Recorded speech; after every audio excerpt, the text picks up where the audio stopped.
So I know a lot of us have problems or a harder time solving word problems. So I'm going to show you some easy tricks you can use to help you make sure you get the right answer. In our example here, it says a Siberian tiger sleeps as much as 18 hours a day or 126 hours per week. How many hours does a tiger sleep in 1 year? There are 52 weeks in a year. The first thing I would do is create a foursquare. Okay?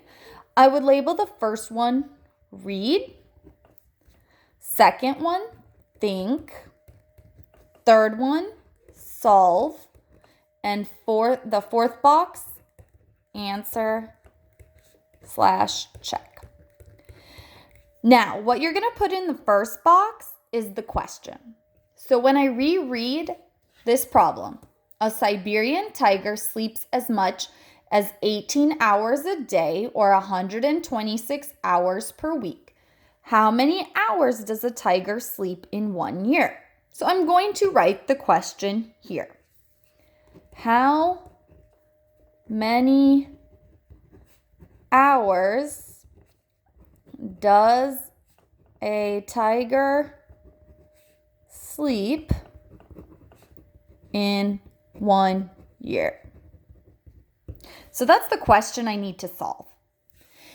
In the think box, I'm going to think, are there any important words that tell you need to add, subtract, multiply, or divide? Or are there any important numbers? So as I look here, I see 18 per day. I see 126 per week. I see 1 year and 52 weeks.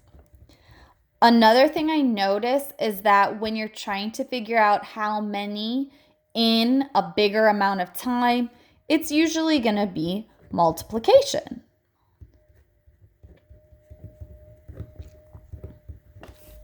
So that means in the solve box, I'm going to actually have to multiply. So it says how many hours in a year. So I'm going to take 126, because that's how many hours there are in a week, and multiply it by the 52 weeks. Then I just multiply like normal. 2 times 6 is 12. Carry the 1. 2 times 2 is 4 plus 1 is 5. 2 times 1 is 2. Since I'm going to move over a place value, I have to put my 0. 5 times 6 is 30. Carry the 3. 5 times 2 is 10. Plus 3 is 13. Carry the 1. 5 times 1 is 5 plus 1 is 6. Then I add 2, 5, 5, 6. So then in this box over here, I'm actually going to put my answer, which is 6,552. I would also check my answer by solving it one more time.